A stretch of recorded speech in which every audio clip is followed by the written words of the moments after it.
नमस्कार। আজি ଏହି ଆଲୋଚନାକୁ ସ୍ୱାଗତ। ଆଜି ଆମେ ଓଡ଼ିଶା ସମ୍ବନ୍ଧୀୟ କିଛି ଗୁରୁତ୍ୱପୂର୍ଣ୍ଣ ମାନେ ସାମ୍ପ୍ରତିକ ବହୁବିକଳ୍ପୀୟ ପ୍ରଶ୍ନ ଆଉ ତାର ଉତ୍ତର ବିଷୟରେ କଥା ହେବା। ହଁ, ବିଶେଷ କରି ଯେଉଁମାନେ ବିଭିନ୍ନ ପ୍ରତିଯୋଗିତାମୂଳକ ପରୀକ୍ଷା ପାଇଁ ପ୍ରସ୍ତୁତ ହେଉଛନ୍ତି ସେମାନଙ୍କ ପାଇଁ ଏହା ବହୁତ କାମରେ ଆସିବ। ବିଲକୁଲ। ଆମର ଲକ୍ଷ୍ୟ ହେଉଛି ମୁଖ୍ୟ ତଥ୍ୟଗୁଡ଼ିକୁ ସରଳ ଭାବରେ ଆଉ ସ୍ପଷ୍ଟ ଭାବରେ ବୁଝିବା। ଠିକ୍ ଅଛି, ତେବେ ଚାଲନ୍ତୁ ଆରମ୍ଭ କରିବା। ପ୍ରଥମ ପ୍ରଶ୍ନ ହେଉଛି, where was Odisha's first desalination plant inaugurated in 2025? Options ଅଛି A. Bhubaneswar, B. Ganjam, C. Koraput ଆଉ D. କଟକ। କୋଉଟା ହେବ? ଏହାର ଉତ୍ତର ହେଉଛି ବି ଗଞ୍ଜମ। ଗଞ୍ଜମ। ଆଚ୍ଛା। ହଁ, ଏଇଟା 2025ରେ କେନ୍ଦ୍ରମନ୍ତ୍ରୀ ଧର୍ମେନ୍ଦ୍ର ପ୍ରଧାନ ଏହାକୁ ଗଞ୍ଜାମ ଜିଲ୍ଲାରେ ଉଦ୍ଘାଟନ କରିଥିଲେ। ଏଇଟା ଓଡ଼ିଶାର ପ୍ରଥମ ଲୁଣି ଜଳ ବିଶୋଧନ କାରଖାନା। ଓହୋ, ପ୍ରଥମ? ଆଜ୍ଞା। ଆଉ ଏଥିରେ ଭାବା ଆଟମିକ୍ ରିସର୍ଚ୍ଚ ସେଣ୍ଟର ମାନେ ବାର୍କର ଟେକ୍ନୋଲୋଜି ବ୍ୟବହାର କରାଯାଇଛି, ଉନ୍ନତ ମେମ୍ବ୍ରେନ୍ ଟେକ୍ନୋଲୋଜି। ଏହାର କ୍ଷମତା ହେଉଛି ପ୍ରତିଦିନ ପାଖାପାଖି 4 ଲକ୍ଷ ଲିଟର ପରିଷ୍କାର ପାଣି ଯୋଗାଇବ, ଲୁଣି ପାଣିରୁ। 4 ଲକ୍ଷ ଲିଟର? ହଁ, ଏହାଦ୍ୱାରା ସ୍ଥାନୀୟ ଅଞ୍ଚଳର ପାଖାପାଖି 7,000 ଲୋକ ଉପକୃତ ହେବେ। ୱାଓ! ଆଉ ଏହି ପ୍ରକଳ୍ପ ପାଇଁ ପ୍ରାୟ 135 କୋଟି ଟଙ୍କା 135 କୋଟି ଟଙ୍କା ବିନିଯୋଗ ହୋଇଛି। ତେଣୁ ଜଳ ସଙ୍କଟ ଦୂର କରିବାରେ ଏହା ବହୁତ ସାହାଯ୍ୟ କରିବ। ନିଶ୍ଚୟ, ବିଶେଷ କରି ଉପକୂଳ ଅଞ୍ଚଳ ପାଇଁ ଏହା ବହୁତ ଜରୁରୀ ଥିଲା। ଠିକ୍ ଅଛି, ଏବେ ପରବର୍ତ୍ତୀ ପ୍ରଶ୍ନ। ଏଟା କ୍ରୀଡ଼ା କ୍ଷେତ୍ରରୁ। Who became the first male swimmer from Odisha to win a gold medal at a national meet? Options: A. Rankanidhi Seth, B. Sai Swarup Swain, C. Amit Rohedas, D. Subhranshu Das। ଏହାର ଉତ୍ତର ହେଉଛି ବି ସାଇ ସ୍ୱରୂପ ସ୍ୱାଇଁ। ସାଇ ସ୍ୱରୂପ ସ୍ୱାଇଁ। ହଁ, ଏ ବହୁତ ବଡ଼ କୃତିତ୍ୱ। ଓଡ଼ିଶା ପାଇଁ ତ ଇତିହାସ ରଚିଛନ୍ତି ସେ। ଆଚ୍ଛା। ହଁ, ଅହମ୍ମଦାବାଦରେ 51ତମ ଜୁନିୟର ଜାତୀୟ ଆକ୍ୱାଟିକ୍ ଚାମ୍ପିଅନସିପ୍ ହୋଇଥିଲା 2025ରେ। ସେଠାରେ ସେ ଓଡ଼ିଶାର ପ୍ରଥମ ପୁରୁଷ ସନ୍ତରଣକାରୀ ଭାବେ ଜାତୀୟ ସ୍ତରରେ ସ୍ୱର୍ଣ୍ଣ ପଦକ ଜିତିଲେ। ୱା, ପ୍ରଥମ ପୁରୁଷ ସନ୍ତରଣକାରୀ, ଜାତୀୟ ସ୍ତରରେ ସୁନା। ଆଜ୍ଞା, ଏଟା ବହୁତ ବଡ଼ ଉପଲବ୍ଧି। ଆଉ ସେ କେବଳ ଗୋଟିଏ ନୁହେଁ, ଦୁଇଟା ସ୍ୱର୍ଣ୍ଣ ପଦକ ଜିତିଥିଲେ, 100 ମିଟର ବ୍ୟାକ୍ଷ୍ଟ୍ରୋକ୍ ଆଉ 200 ମିଟର ବ୍ୟାକ୍ଷ୍ଟ୍ରୋକ୍ରେ। ଓହୋ, 2ଟା ସୁନା। ହଁ, ଆଉ ତା ସହିତ 50 ମିଟର ବ୍ୟାକ୍ଷ୍ଟ୍ରୋକ୍ରେ ଗୋଟେ ବ୍ରଞ୍ଜ ପଦକ ବି ଜିତିଥିଲେ।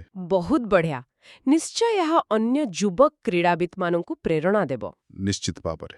ଠିକ୍ ଅଛି, ଏବେ ଆସନ୍ତୁ ହସ୍ତତନ୍ତୁ ବିଷୟକୁ। Which Bollywood star was named brand ambassador for Odisha Handlooms in 2025? Options ଦେଉଛି A. Deepika Padukone, B. Priyanka Chopra, C. Madhuri Dixit, D. ବିଦ୍ୟା ବାଲନ। ଏହାର ଉତ୍ତର ହେଉଛି ସି ମାଧୁରୀ ଦୀକ୍ଷିତ। ମାଧୁରୀ ଦୀକ୍ଷିତ। ଆଚ୍ଛା। ହଁ। 2025ରେ ଯେଉଁ 11ତମ ଜାତୀୟ ହସ୍ତତନ୍ତ୍ର ଦିବସ ପାଳନ କରାଗଲା, ସେହି ଅବସରରେ ମୁଖ୍ୟମନ୍ତ୍ରୀ ମୋହନ ଚରଣ ମାଝୀ ଏ ଘୋଷଣା କରିଥିଲେ। ତ ବଲିଉଡର ଏତେ ବଡ଼ ଅଭିନେତ୍ରୀ ମାଧୁରୀ ଦୀକ୍ଷିତ, ତାଙ୍କୁ ଓଡ଼ିଶା ହସ୍ତତନ୍ତ୍ରର ବ୍ରାଣ୍ଡ ଆମ୍ବାସାଡର କରାଯାଇଛି। ଏଇଟା ଇକ୍ଟା ବୋଲି ଗୋଟେ କାର୍ଯ୍ୟକ୍ରମର ଶୁଭାରମ୍ଭ ବେଳେ ହେଲା। ଇକ୍ଟା? ହଁ, ଇକ୍ତା ମାନେ ହେଲା exhibition cum knowledge sharing for textile advantage. ଏହାର ମୂଳ ଉଦ୍ଦେଶ୍ୟ ହେଲା ଓଡ଼ିଶାର ଯେଉଁ ସମୃଦ୍ଧ ହସ୍ତତନ୍ତ୍ର ପରମ୍ପରା ଅଛି, ତାକୁ ଜାତୀୟ ଆଉ ଆନ୍ତର୍ଜାତୀୟ ସ୍ତରରେ ଆହୁରି ଭଲ ଭାବେ ପହଞ୍ଚାଇବା। ଆଉ ବୁଣାକାରମାନଙ୍କୁ ବି ପ୍ରୋତ୍ସାହନ ଦେବା, ନୁହେଁ କି? ବିଲକୁଲ, ସେଇଟା ମୁଖ୍ୟ କଥା। ବୁଣାକାର ସମୁଦାୟକୁ ପ୍ରୋତ୍ସାହିତ କରିବା। ବହୁତ ଭଲ ପଦକ୍ଷେପ। ଆଚ୍ଛା, ଏବେ ଚଳଚ୍ଚିତ୍ର ଜଗତର ଗୋଟେ ପ୍ରଶ୍ନ। What is significant about Odia actress Prakriti Mishra's role in the 71st National Film Awards? Options: A. First Odia actress to win Best Actress, B. Youngest ever jury member, C. Directed the winning film, or D. Won Best Supporting Actress। ଏଠି ସଠିକ ଉତ୍ତର ହେବ B youngest ever jury member in national film awards history. ଓହୋ, ସବୁଠୁ କମ୍ ବୟସର jury ସଦସ୍ୟ। ହଁ, ଜାତୀୟ ଚଳଚ୍ଚିତ୍ର ପୁରସ୍କାରର ପୁରା ଇତିହାସରେ ସେ ହେଉଛନ୍ତି ସର୍ବକନିଷ୍ଠ ଜୁରି ସଦସ୍ୟ। ଓଡ଼ିଆ ଅଭିନେତ୍ରୀ ପ୍ରକୃତି ମିଶ୍ର। ତାଙ୍କୁ 71ତମ ଜାତୀୟ ଚଳଚ୍ଚିତ୍ର ପୁରସ୍କାର ପାଇଁ ଜୁରି ଭାବେ ମନୋନୀତ କରାଯାଇଥିଲା। ଏଇଟା ତ ବହୁତ ବଡ଼ ସମ୍ମାନ। ନିଶ୍ଚୟ, ଖାଲି ତାଙ୍କ ପାଇଁ ନୁହେଁ, ପୁରା ଓଡ଼ିଆ ସିନେମା ଜଗତ ପାଇଁ ଏହା ଗର୍ବର ବିଷୟ। ତାଙ୍କ କଳାତ୍ମକ ଯାତ୍ରାର ଏକ ବଡ଼ ସ୍ୱୀକୃତି। ହଁ। ଆଉ ମନେ ପକାଇ ଦେଉଛି, ପ୍ରକୃତି ମିଶ୍ର ପୂର୍ବରୁ ବି ଜାତୀୟ ପୁରସ୍କାର ପାଇଛନ୍ତି 2018ରେ ହେଲୋ ଆର୍ସି ଫିଲ୍ମ ପାଇଁ ସ୍ପେଶାଲ ମେନସନ୍ ପାଇଥିଲେ। ଓ ହଁ ହଁ ମନେ ପଡ଼ିଲା ଠିକ୍। ଆଚ୍ଛା, ଜାତୀୟ ଚଳଚ୍ଚିତ୍ର ପୁରସ୍କାର କଥା ଯେତେବେଳେ ପଡ଼ିଛି, ଆଉ ଗୋଟେ ପ୍ରଶ୍ନ, which Odia social drama won the Best Odia Movie Award at the 71st National Film Awards? Options ଅଛି A. ମୋ ବୋ ମୋ ଗାଁ, B. Pushkara, C. The Sea and Seven Villages, D. Nimki. ଏହାର ଉତ୍ତର ହେଉଛି ବି ପୁଷ୍କରା। ପୁଷ୍କରା ପୁଷ୍କରା, ଆଚ୍ଛା, ସେଇ ଫିଲ୍ମଟା। ହଁ, ଏଇଟା ଶୁଭ୍ରାଂଶୁ ଦାସଙ୍କ ନିର୍ଦ୍ଦେଶନାରେ ତିଆରି ହୋଇଛି। ଓଡ଼ିଆ ସାମାଜିକ ଚଳଚ୍ଚିତ୍ର ଏହାକୁ 71ତମ ଜାତୀୟ ଚଳଚ୍ଚିତ୍ର ପୁରସ୍କାରରେ ଶ୍ରେଷ୍ଠ ଓଡ଼ିଆ ଚଳଚ୍ଚିତ୍ର ଭାବେ ପୁରସ୍କୃତ କରାଯାଇଛି। ଏଥିରେ ମୁଖ୍ୟ ଭୂମିକାରେ ସବ୍ୟସାଚୀ ମିଶ୍ର ଆଉ ସୁପ୍ରିୟା ନାୟକ ଅଛନ୍ତି। ହଁ, ଦେଖିଛି ମୁଁ ଟ୍ରେଲର। ହଁ, ଫିଲ୍ମଟା ତାର କାହାଣୀ ପାଇଁ ଆଉ ଯେମିତି ଓଡ଼ିଶାର ସାଂସ୍କୃତିକ ଚିତ୍ରଣ କରିଛି, ସେଥିପାଇଁ ବହୁତ ପ୍ରଶଂସା ପାଇଛି। ଠିକ୍। ଆଉ ଏଇ ପୁଷ୍କରା ସହ ଜଡ଼ିତ ଆଉ ଗୋଟି ପ୍ରଶ୍ନ ମନକୁ ଆସୁଛି, on which novel is the Odia movie Pushkara based? Options ହେଲା ଏ. ନାଦବିନ୍ଦୁ ବାଇ ଶଙ୍କର ତ୍ରିପାଠୀ, ବି. ଚିଲିକା ବାଇ ଫକୀର ମୋହନ ସେନାପତି, ସି. ଅରଣ୍ୟକ ବାଇ ବିଭୂତିଭୂଷଣ ବନ୍ଦୋପାଧ୍ୟାୟ, ଡି. ପରାଜା ବାଇ ଗୋପୀନାଥ ମହାନ୍ତି। ଏହାର ସଠିକ୍ ଉତ୍ତର ହେଉଛି ଏ. ନାଦବିନ୍ଦୁ ବାଇ ଶଙ୍କର ତ୍ରିପାଠୀ। ଆଚ୍ଛା, ନାଦବିନ୍ଦୁ ଶଙ୍କର ତ୍ରିପାଠୀଙ୍କର। ହଁ, ପ୍ରଖ୍ୟାତ ଓଡ଼ିଆ ସାହିତ୍ୟିକ ଶଙ୍କର ତ୍ରିପାଠୀଙ୍କ ଲେଖା ନାଦବିନ୍ଦୁ ଉପନ୍ୟାସ ଉପରେ ଏହି ପୁଷ୍କରା ଫିଲ୍ମଟି ଆଧାରିତ। ବହୁତ ଭଲ କଥା ଯେ ଗୋଟେ ସାହିତ୍ୟ କୃତିକୁ ଏତେ ସୁନ୍ଦର ଭାବେ ଚଳଚ୍ଚିତ୍ର ରୂପ ଦିଆଯାଇଛି। ନିଶ୍ଚୟ, ସାହିତ୍ୟ ଆଉ ସିନେମାର ଏମିତି ମିଳନ ଆମ ଓଡ଼ିଆ କଳା ଜଗତ ପାଇଁ ବହୁତ ଭଲ। ଠିକ୍। ଚାଲନ୍ତୁ ଏବେ ଟିକେ କର୍ପୋରେଟ୍ ଦୁନିଆ ଆଡ଼କୁ ଯିବା। ହୁ has been appointed as the non-executive chairman of Indian Metals and Ferroalloys Limited, IMFA, in 2025? Options: A. Padmashri N.R. Mohanty, B. Dr. B.K. Mishra, C. Subhrakant Panda, D. Dr. Raghunath Mohapatra. ଏହାର ଉତ୍ତର ହେଉଛି B. Doctor B K. Mishra. Doctor B K. Mishra. Dr. B.K. Mishra. ହଁ, ତାଙ୍କୁ 2025ରେ IMFA ମାନେ Indian metals and ferro alloys ଲିମିଟେଡ୍ର non executive chairman ଭାବେ ନିଯୁକ୍ତ କରାଯାଇଛି। ଆଚ୍ଛା, ସେ କାହା ସ୍ଥାନରେ ଆସିଲେ? ସେ ପଦ୍ମଶ୍ରୀ ଏନ୍.ଆର୍. ମହାନ୍ତିଙ୍କ ସ୍ଥାନ ନେଇଛନ୍ତି। ଆଉ ଡକ୍ଟର ମିଶ୍ର ଜଣେ ବହୁତ ଜଣାଶୁଣା ମେଟାଲର୍ଜିକାଲ ଇଞ୍ଜିନିୟର। ଏବେ ଆସନ୍ତୁ ସ୍ୱାଧୀନତା ଦିବସ ପାଳନ ବିଷୟକୁ। Which department won the first prize at the state-level Independence Day celebrations in Bhubaneswar for their presentation of GI-tagged products? Options ହେଉଛି A. Housing and Urban Development, B. Commerce and Transport, C. Handloom, Textiles and Handicrafts, D. Sports and Youth Services. ଏହାର ଉତ୍ତର ହେଉଛି C. Handloom textiles and handicrafts department, ମାନେ ହସ୍ତତନ୍ତ, ବୟନଶିଳ୍ପ ଓ ହସ୍ତଶିଳ୍ପ ବିଭାଗ। ଆଚ୍ଛା, ଯୋଉ ବିଭାଗର ବ୍ରାଣ୍ଡ ଆମ୍ବାସିଡର ମାଧୁରୀ ଦୀକ୍ଷିତ ହେଲେ। ହଁ, ସେଇ ବିଭାଗ। ସେମାନଙ୍କର ଯୋଉ ପ୍ରଜ୍ଞାପନ ମେଢ଼ ଥିଲା, ସେଥିରେ ଓଡ଼ିଶାର ବିଭିନ୍ନ ଜିଆଇ ଟ୍ୟାଗ୍ ପାଇଥିବା ଜିନିଷଗୁଡ଼ିକୁ ବହୁ ସୁନ୍ଦର ଭାବେ ଦେଖାଯାଇଥିଲା। ପୁଣି କ୍ରୀଡ଼ା ଜଗତରୁ What is significant about the World Athletics Continental Tour event held at Kalinga Stadium in 2025? Options अछि A. First time hosted in India, B. Only for local athletes, C. Hosted annually since 2000, D. Exclusively marathon races. ଏହାର ସଠିକ୍ ଉତ୍ତର ହେବ A. First time hosted in India. ପୁରା ଭାରତରେ ପ୍ରଥମ ଥର କଳିଙ୍ଗ ଷ୍ଟାଡିୟମରେ। ହଁ, ବିଲକୁଲ। 2025 ଅଗଷ୍ଟ ମାସରେ ଭୁବନେଶ୍ୱରର କଳିଙ୍ଗ ଷ୍ଟାଡିୟମରେ ଏହି ଇଭେଣ୍ଟ ହୋଇଥିଲା। ୱାର୍ଲଡ ଆଥଲେଟିକ୍ସ କଣ୍ଟିନେଣ୍ଟାଲ ଟୁର୍ ଏହା ବ୍ରଞ୍ଜ ଲେଭେଲ ଇଭେଣ୍ଟ ଥିଲା। ତ ଏହି ପ୍ରକାରର ଗୋଟେ ଅନ୍ତର୍ଜାତୀୟ ଆଥଲେଟିକ୍ସ ପ୍ରତିଯୋଗିତା ଭାରତରେ ପ୍ରଥମ ଥର ପାଇଁ ଆୟୋଜିତ ହେବା ନିଜେ ହିଁ ଗୋଟେ ବଡ଼ କଥା। How much gold has Odisha confirmed as reserves across multiple districts? Options: A. Nearly 5 tons, B. Nearly 20 tons, C. Nearly 50 tons, D. More than 100 tons. ଆଚ୍ଛା, ଏହାର ସଠିକ୍ ଉତ୍ତର ହେଉଛି ବି. Nearly 20 tons. ହଁ, ତେବେ ଓଡ଼ିଶା ସରକାର ଏଇଟା ନିଶ୍ଚିତ କରିଛନ୍ତି କି ରାଜ୍ୟର ବିଭିନ୍ନ ଜିଲ୍ଲାରେ ମିଶେଇକି ପାଖାପାଖି 20 ଟନ୍ ସୁନା ଭଣ୍ଡାର ରହିଛି।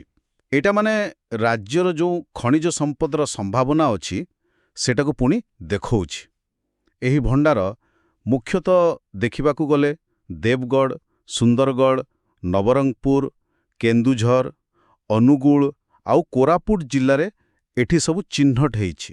ଓହୋ। ଆଉ କେବଳ ସେତିକି ନୁହେଁ, ଆହୁରି ବି ଅନୁସନ୍ଧାନ ଚାଲିଛି। ଆଚ୍ଛା, ଏବେ ଆସନ୍ତୁ କଳା ଆଉ ସଂସ୍କୃତି ଜଗତରୁ ଗୋଟେ ଖବର, ଯଦିଓ ଟିକେ ଦୁଃଖଦ। Question 12. For which artistic field was renowned Padma Shri Binod Pashayat, who recently passed away at the age of 91? Options: A. Odissi dance, B. Sambalpuri playwright, poet and lyricist, C. Classical singing, D. Traditional painting. ଏହାର ଉତ୍ତର ହେଉଛି ବି, Sambalpuri ପ୍ଲେରାଇଟ୍, poet and lyricist.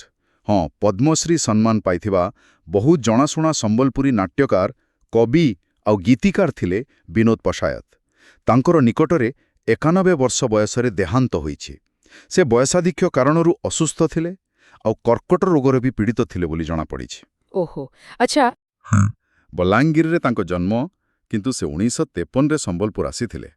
ଆଉ ସମ୍ବଲପୁରୀ ନାଟକକୁ ସେ ଏକଦମ ନୂଆ ଜୀବନ ଦେଇଥିଲେ କହିଲେ ଚଳେ। ତାଙ୍କର ଗୀତ, ତାଙ୍କର କାହାଣୀ ସବୁ ବହୁତ ଶକ୍ତିଶାଳୀ ଥିଲା। ତାଙ୍କ ତ ସାହିତ୍ୟ ଓ ଶିକ୍ଷା ପାଇଁ ପଦ୍ମଶ୍ରୀ ମିଳିଥିଲେ ନା? ଏକଦମ। ସେହି କ୍ଷେତ୍ରରେ ତାଙ୍କର ଅବଦାନ ପାଇଁ ତାଙ୍କୁ ପଦ୍ମଶ୍ରୀ ଦିଆଯାଇଥିଲା। ସେ ଆକାଶବାଣୀର ବି ଜଣେ ଏ ଗ୍ରେଡ୍ କଳାକାର ଥିଲେ। ତାଙ୍କର ବହୁତ ସୃଷ୍ଟି ଅଛି। ଯେମିତି ଗୋଟେ ବହୁତ ଲୋକପ୍ରିୟ ଗୀତ ଅଛି, ହାୟ କୃଷ୍ଣ ବୋଲି ଯାଉ ମୋର ଜୀବନ। ଏଇଟା ଆଜି ବି ଲୋକେ ଗାଆନ୍ତି। ତାଙ୍କର ଯିବାଟା ସମ୍ବଲପୁରୀ କଳା ଆଉ ସାହିତ୍ୟ ପାଇଁ ବଡ଼ କ୍ଷତି। ନିଶ୍ଚିତ ଭାବରେ ସେ ସବୁବେଳେ ମନେ ରହିବେ। ଆଚ୍ଛା, ଏବେ ଆଗକୁ ବଢ଼ିବା, ପ୍ରଯୁକ୍ତି ବିଦ୍ୟା ଆଉ ପ୍ରଶାସନିକ ପଦକ୍ଷେପ ବିଷୟରେ କିଛି ଜାଣିବା। Question 13. In collaboration with which institution is the Odisha government developing the Road Awareness and Traffic Harmony Dashboard? Options: A. IIT Bhubaneswar, B. IIT Madras, C. NIT Rourkela, D. AIIMS Bhubaneswar. ଏହାର ଠିକ୍ ଉତ୍ତର ହେଉଛି ବି, IIT Madras. ହଁ, ଓଡ଼ିଶା ସରକାର IIT Madras ଏମାନେ ମିଶିକି ଗୋଟେ ନୂଆ ଡ୍ୟାଶବୋର୍ଡ ତିଆରି କରୁଛନ୍ତି। ତା ନାଁ ହେଲା road awareness and traffic harmony. ମୂଳ ଉଦ୍ଦେଶ୍ୟ ହେଲା ରାଜ୍ୟରେ ଯେମିତି ସଡ଼କ ସୁରକ୍ଷା ବ୍ୟବସ୍ଥାଟା ଆହୁରି ଭଲ ହେବ। ଆଚ୍ଛା, ଏ ଡ୍ୟାଶବୋର୍ଡଟା କେମିତି କାମ କରିବ? ମାନେ ଏଥିରେ କ'ଣ ସବୁ ରହିବ? ଦେଖନ୍ତୁ, ଏଇଟା ଗୋଟେ ମଲ୍ଟିପର୍ପସ୍ ପ୍ଲାଟଫର୍ମ ଭଳି ହେବ। ଏଥିରେ ସଡ଼କ ସୁରକ୍ଷା ପାଇଁ ସଚେତନତା କାର୍ଯ୍ୟକ୍ରମ ରହିବ, ରିଅଲ୍ ଟାଇମ୍ ଟ୍ରାଫିକ୍ ଡାଟା ମିଳିବ, ଆଉ ସାଧାରଣ ଲୋକେ ବି ଏଥିରେ ଭାଗ ନେଇପାରିବେ। ମାନେ ନାଗରିକ ଅଂଶଗ୍ରହଣର ସୁବିଧା ରହିବ।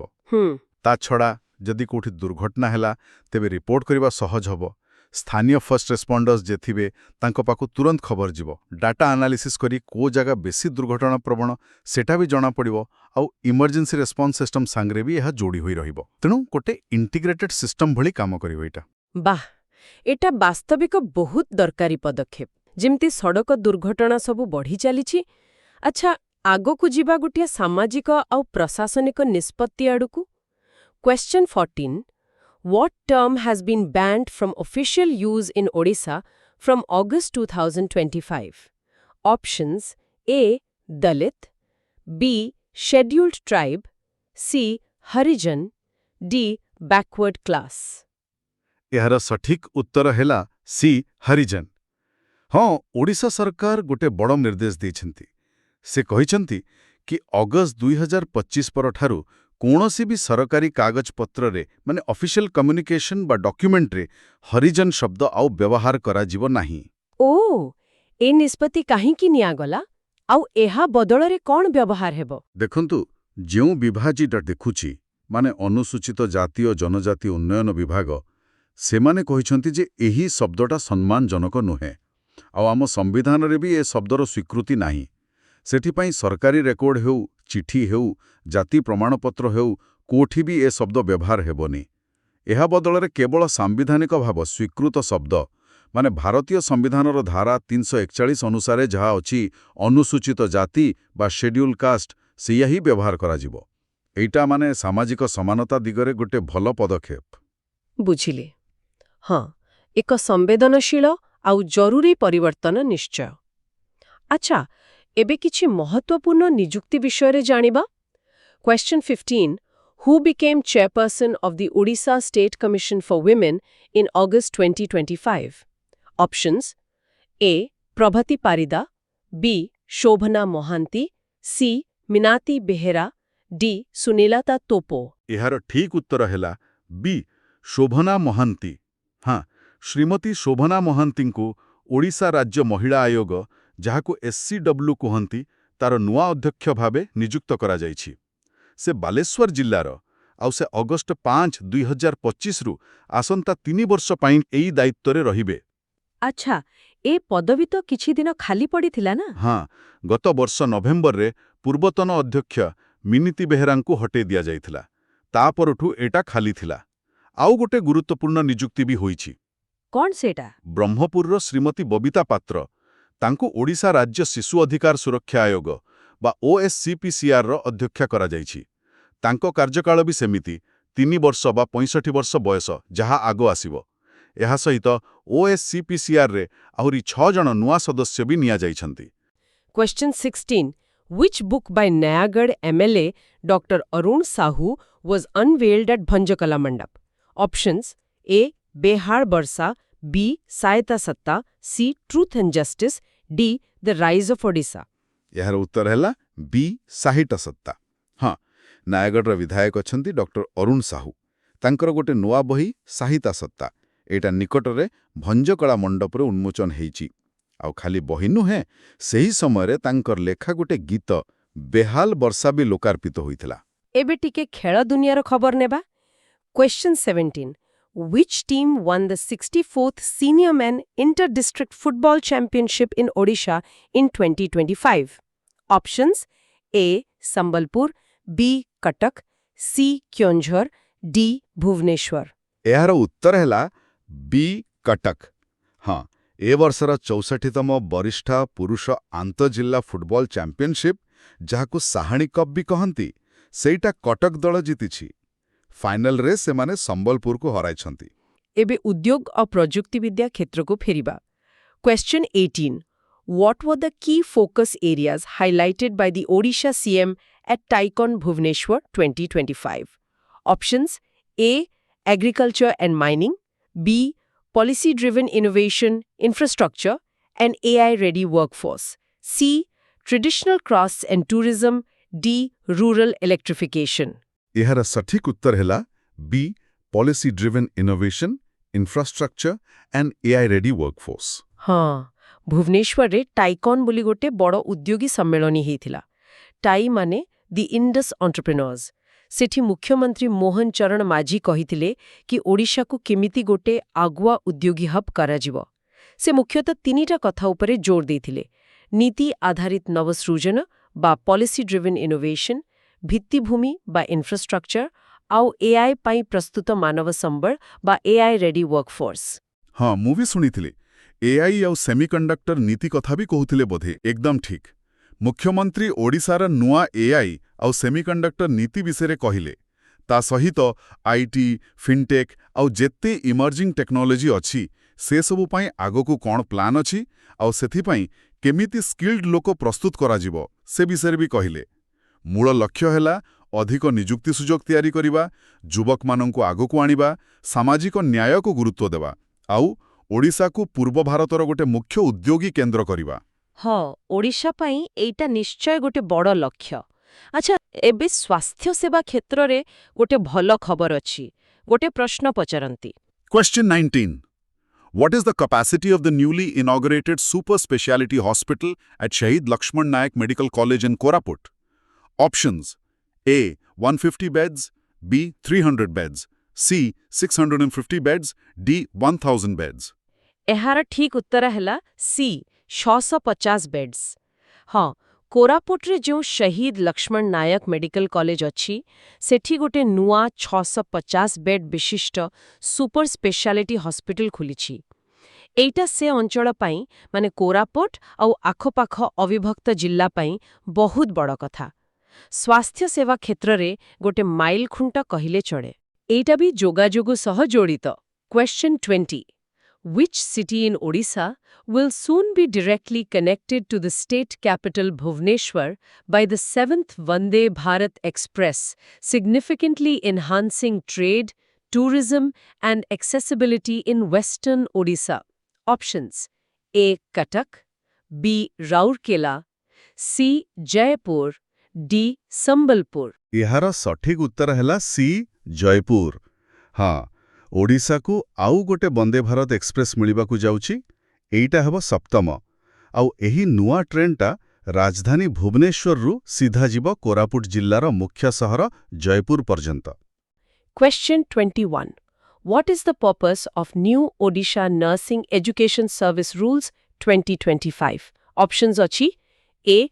Reduce teaching staff B. Streamline recruitment and promotion of nursing faculty C. Limit nursing colleges D. Focus on private institutions only. ଆଚ୍ଛା, ଏହାର ଠିକ ଉତ୍ତର ହେଉଛି B streamline recruitment and promotion of nursing faculty. ମାନେ ଏଇ ଯୋଉ ନୂଆ 2025 ନିୟମାବଳୀ ଆସିଲା, ଯାହା କ୍ୟାବିନେଟ୍ ଅନୁମୋଦନ କଲା, ତାର ମୁଖ୍ୟ କାମ ହେଲା ସରକାରୀ ନର୍ସିଂ କଲେଜଗୁଡ଼ିକରେ ଏମ୍ଏସ୍ସି ନର୍ସିଂ ଫ୍ୟାକଲ୍ଟିଙ୍କର ନିଯୁକ୍ତି ଆଉ ପଦୋନ୍ନତିକୁ ସହଜ କରିବା। ଓହୋ, ମାନେ ପୁରା ପ୍ରୋସେସଟାକୁ ସହଜ ଆଉ ସ୍ୱଚ୍ଛ କରିବା ପାଇଁ। ଏକଦମ। ଆଗରୁ ଗୋଟେ ନିର୍ଦ୍ଦିଷ୍ଟ ନିୟମ ନଥିଲା ତ, ସେଥିପାଇଁ ଟିକେ ବିଳମ୍ବ ହେଉଥିଲା, ପଦବୀ ବି ଖାଲି ପଡ଼ୁଥିଲା। ଆଚ୍ଛା। ହଁ, ଏବେ ଏଇ ନିୟମ ଆସିଲା ପରେ ରାଜ୍ୟର ଯୋଉ 8ଟା ସରକାରୀ ନର୍ସିଂ କଲେଜ ଅଛି ଆଉ 21ଟା ଏଏନ୍ଏମ୍ ଟ୍ରେନିଂ ସେଣ୍ଟର, ସେଠି ଖାଲି ପଦବୀ ଶୀଘ୍ର ପୂରଣ ହେବ। ତାହେଲେ ଶିକ୍ଷାଦାନର ମାନ ବି ବଢ଼ିବ ନିଶ୍ଚୟ। ହଁ, ଆଉ ଦକ୍ଷ ସ୍ୱାସ୍ଥ୍ୟକର୍ମୀ ବି ବାହାରିବେ। ବୁଝିଲି, ବହୁତ ଭଲ। ଆଚ୍ଛା, ଏବେ ଆସନ୍ତୁ କୃଷି କ୍ଷେତ୍ରକୁ। Question 22. How many model mandis will be established in Odisha during the first phase of the state plan scheme? Options A. 50 B. 38 C. 35 D. 25. ଏହାର ଉତ୍ତର ହେଉଛି ବି 38। 38. ହଁ, 38ଟା। ଓଡ଼ିଶା ସରକାର କୃଷି ମାର୍କେଟିଂକୁ ଟିକେ ଆଧୁନିକ କରିବା ପାଇଁ ଗୋଟେ ନୂଆ ଯୋଜନା ଆଣିଛନ୍ତି। ତ ପ୍ରଥମ ପର୍ଯ୍ୟାୟରେ ସବୁ ଜିଲ୍ଲାରେ ଗୋଟେ ଲେଖାଏଁ ଆଉ କିଛି ଅଧିକା ଜାଗାରେ ମୋଟ 38ଟା ମଡେଲ ମଣ୍ଡି ତିଆରି ହେବ। ମଡେଲ ମଣ୍ଡି ମାନେ ଏଥିରେ କ'ଣ ସ୍ପେଶାଲ ରହିବ ସାଧାରଣ ମଣ୍ଡିଠୁ ଅଲଗା? ହଁ, ନିଶ୍ଚୟ। ଏଗୁଡ଼ିକ ପୁରା ଆଧୁନିକ ସୁବିଧା ସହ ଆସିବ, ଯେମିତିକି ଜିନିଷ ରଖିବାକୁ ଗୋଦାମ, ଶସ୍ୟ ଶୁଖେଇବାକୁ ଜାଗା, କୋଲ୍ଡ ଷ୍ଟୋରେଜ। ଓହୋ, କୋଲ୍ଡ ଷ୍ଟୋରେଜ ବି। ହଁ, ଆଉ କ୍ୱାଲିଟି ଚେକ୍ କରିବାକୁ କିଅସ୍କ, ଚାଷୀଙ୍କ ପାଇଁ ରେଷ୍ଟ ହାଉସ୍, ବ୍ୟାଙ୍କିଂ ସୁବିଧା, ଡିଜିଟାଲ ବ୍ୟବସ୍ଥା, ଏମିତି ବହୁତ କିଛି। ବାଃ, ଏ ତ ବହୁତ ବଢ଼ିଆ ବ୍ୟବସ୍ଥା। ହଁ, ଆଉ ଏଇ ପ୍ରଥମ ପର୍ଯ୍ୟାୟ ପାଇଁ ସରକାର 300 କୋଟି ଟଙ୍କା ରଖିଛନ୍ତି। 2025-26 ଆଉ 26-27 ଭିତରେ ଏଗୁଡ଼ିକ ତିଆରି ହେବାର ଅଛି। ପରେ ଆହୁରି 62ଟା ପୁରୁଣା ମଣ୍ଡିକୁ ବି ଅପଗ୍ରେଡ୍ କରାଯିବ। ଏଇଟା ଚାଷୀଙ୍କ ପାଇଁ ପ୍ରକୃତରେ ବହୁତ ଲାଭଦାୟକ ଦେବ। ଜିନିଷର ଠିକ୍ ଦାମ ମିଳିବ, ନଷ୍ଟ ବି ହେବନି। ଆଚ୍ଛା, ଏବେ ଆସନ୍ତୁ ପ୍ରଶାସନିକ ସ୍ତରକୁ। Question 23. When will Odisha's Gram Panchayats and blocks be restructured to improve governance? Options A. 2030 B. 2027 C. 2020 D. 2026. ଏହାର ଉତ୍ତର ହେଲା ଡି 2026। 2026 ସୁଦ୍ଧା। ହଁ, ସରକାର ଚାହୁଁଛନ୍ତି ପ୍ରଶାସନିକ କାମକୁ ଆହୁରି ଭଲ କରିବାକୁ ଆଉ ଲୋକଙ୍କ ପାଖକୁ ସେବା ସହଜରେ ପହଞ୍ଚାଇବାକୁ। ସେଥିପାଇଁ ଗ୍ରାମ ପଞ୍ଚାୟତଗୁଡ଼ିକୁ ପୁଣି ଥରେ ଗଠନ କରାଯିବ। ଏ କାମ 2026 ସୁଦ୍ଧା ସରିବ। ଆଉ ବ୍ଲକ ସ୍ତରରେ ସେଥିରେ ବି କିଛି ପରିବର୍ତ୍ତନ ହେବ କି? ହଁ, ପଞ୍ଚାୟତିରାଜ ମନ୍ତ୍ରୀ କହିଛନ୍ତି ଯେ ଗ୍ରାମ ପଞ୍ଚାୟତ କାମ ସରିଲା ପରେ 2029 ନିର୍ବାଚନ ଆଗରୁ ବ୍ଲକଗୁଡ଼ିକର ବି ସେମିତି ପୁନର୍ଗଠନ କରାଯିବ। ଆଚ୍ଛା, ମାନେ ପ୍ରଶାସନିକ ୟୁନିଟ୍ଗୁଡ଼ିକ ଆହୁରି ସୁବିଧାରେ କାମ କରିପାରିବେ? ଏକଦମ। ଠିକ୍ ଅଛି। ପ୍ରଶାସନ ସହ ପ୍ରକଳ୍ପ ପରିଚାଳନା ବି ଜରୁରୀ। ଏବେ ସି ବିଷୟରେ। Question 24. What is the core outcome of the new MLA LAD guidelines and portal? Options ଦେଖନ୍ତୁ। A. More paperwork for MLAs B. Faster, more transparent project approvals and tracking C. Funds reduced to ₹1 crore D. Fund discontinuation. ଏଟା ତ ସହଜ। ଉତ୍ତର ହେଉଛି B faster, more transparent project approvals and tracking. ହଁ, ମୁଖ୍ୟମନ୍ତ୍ରୀ ମୋହନ ମାଝୀ ନିକଟରେ MLA LAD fund ଆଉ CMSA ଯୋଜନା ପାଇଁ ନୂଆ ଗାଇଡଲାଇନ୍ ଆଉ ଗୋଟେ ପୋର୍ଟାଲ ଆରମ୍ଭ କରିଛନ୍ତି। ଏ ପୋର୍ଟାଲଟା କେମିତି କାମ କରିବ? ମାନେ ଏହାର ଲାଭ କ'ଣ? ମୂଳ କଥା ହେଲା ସ୍ୱଚ୍ଛତା ଆଣିବା। ବିଧାୟକମାନେ ଅନଲାଇନରେ ପ୍ରୋଜେକ୍ଟ ପ୍ରପୋଜାଲ ଦେଇପାରିବେ ଆଉ ତାର ଆପ୍ରୁଭାଲ ବହୁତ ଜଲ୍ଦି ହେବ। ଟାର୍ଗେଟ ଅଛି 30 ଦିନ ଭିତରେ। 30 ଦିନ? ବାଃ! ହଁ, ଆଉ କୋଉ ପ୍ରୋଜେକ୍ଟ କେତେ ବାଟ ଗଲା ତାକୁ ରିଅଲ ଟାଇମରେ ଟ୍ରାକ୍ ବି କରିହେବ। एमती हेले जवाबधारिता बढ़िबो और नुआ गाइडलाइन रे केवल जरूरी और बेसी इंपैक्ट थिबा प्रोजेक्टू अग्राधिकार दिया जिवो। एइटा भल कथा पैसार सठिक विनियोग हब। अच्छा एबे पुणी शिक्षा क्षेत्र को फेरिबा किंतु गोटे अलगा प्रसंग। Question 25 Odisha's Higher Education Department has announced which campaign to address the rising student suicides and promote mental health awareness in all colleges and universities. Options A. Safe Campaign, B. Green Campaign, C. Drug-Free Campaign, D. Digital Literacy Campaign. एहार उत्तर हेउची A safe campaign. Safe Campaign. हाँ, राज्य रे जो छात्र आत्महत्या घटना बढ़ुची सेटा को नहीं सरकार चिंतित, तो उच्च शिक्षा विभाग शक्तिश्री योजना अधीन रे एई सेफ कैंपेन आरंभ करुछंती। सबु कॉलेज यूनिवर्सिटी रे हबो, सरकारी बेसरकारी सबुठी। एही कैंपेन रो मूल उद्देश्य कोन माने कोन करा जीवो एथरे? मूल लक्ष्य हेला पिलांकर मानसिक स्वास्थ्य विषय सचेतन करिबा, सेमानंक भितरे इमोशनल रेजिलियंस माने भावगत स्थिरता बढ़ेबा और चाप को केमिति सामना करिवे से कौशल शिखेबा। शिक्षा मंत्री भी कहिचंती जे पिला अभिभावक और शिक्षकंक भितरे उटे सपोर्ट नेटवर्क तैयारी करा जिवो। मेंटल हेल्थ कैंप हेबो, पिलांकु काउंसेलिंग नेबकु प्रोत्साहित करा जिवो। गोटे सुरक्षित कैंपस परिवेश तैयारी करिबा हेला लक्ष्य। एइटा प्रकृतरे बहुत जरूरी थिला, बहुत समय उपयोगी पदक्षेप। अच्छा एबे आसंतु टेक्नोलॉजी और शिल्प दिगकु। Question 26.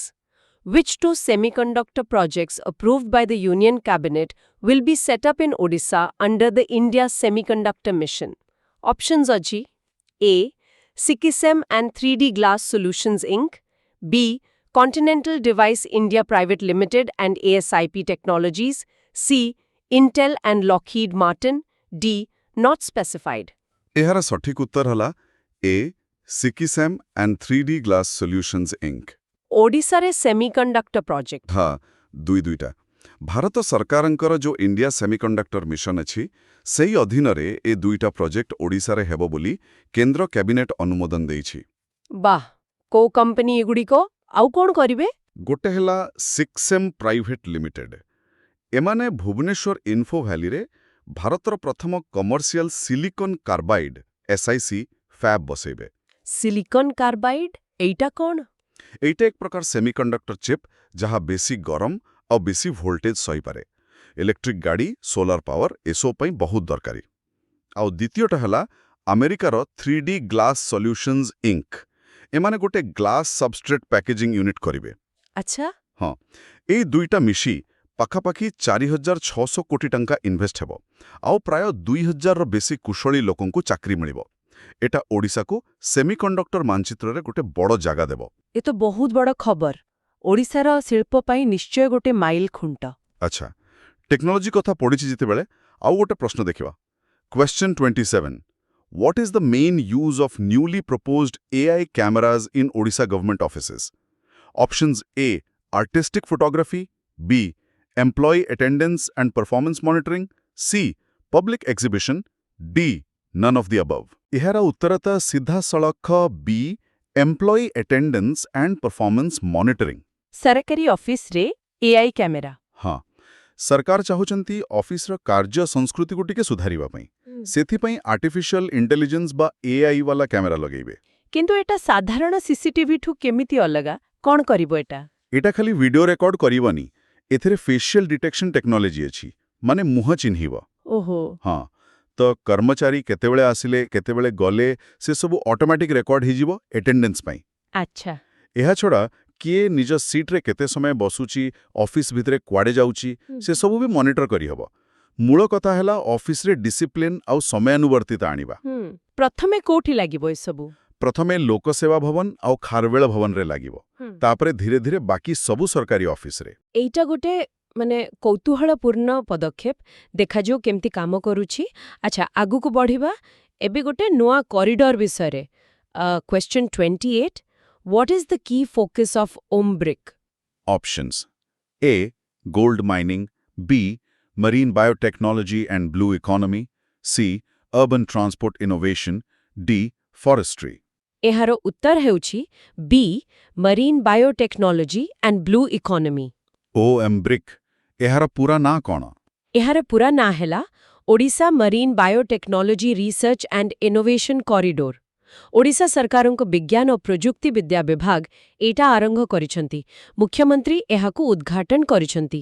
ତେବେ ଏହାର ଫୋକସ୍ ହେଲା ସାମୁଦ୍ରିକ ଜୈବ ପ୍ରଯୁକ୍ତି ଆଉ ବ୍ଲୁ ଇକୋନୋମି।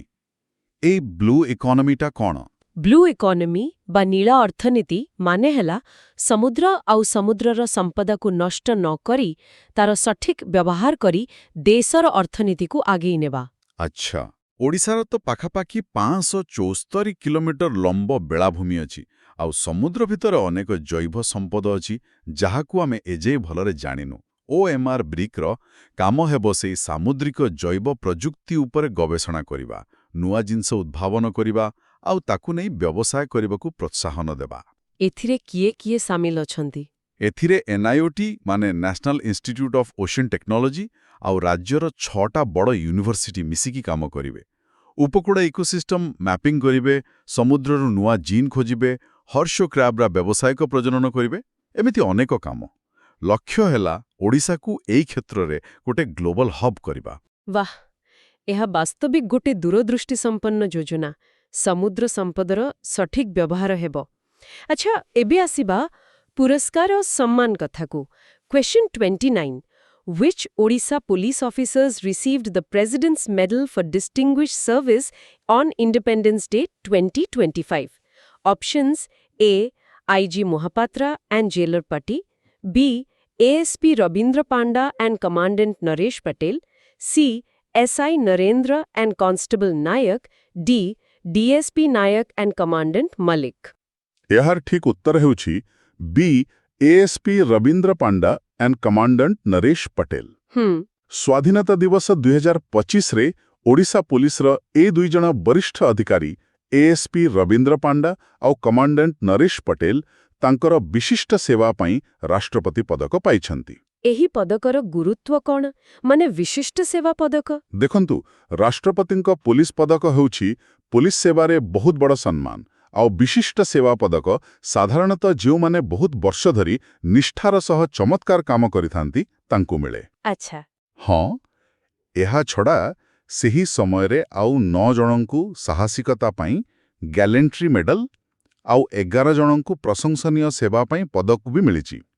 ଏଇଟା ଓଡ଼ିଶା ପୁଲିସ ପାଇଁ ଗୋଟେ ବଡ଼ ସ୍ୱୀକୃତି। ନିଶ୍ଚୟ, ପୋଲିସ ବାହିନୀର ମନୋବଳ ବଢ଼ାଇବ। ଆଚ୍ଛା, ଆମର ଆଜିର ଶେଷ ପ୍ରଶ୍ନ କ୍ରୀଡ଼ା ଭିତ୍ତିଭୂମି ବିଷୟରେ। Question 30. How much will Odisha spend on building a new state-of-the-art stadium in Bhubaneswar? Options A. 50 crore rupees, B. 200 crore rupees, C. 1000 crore rupees, D. 10,000 crore rupees.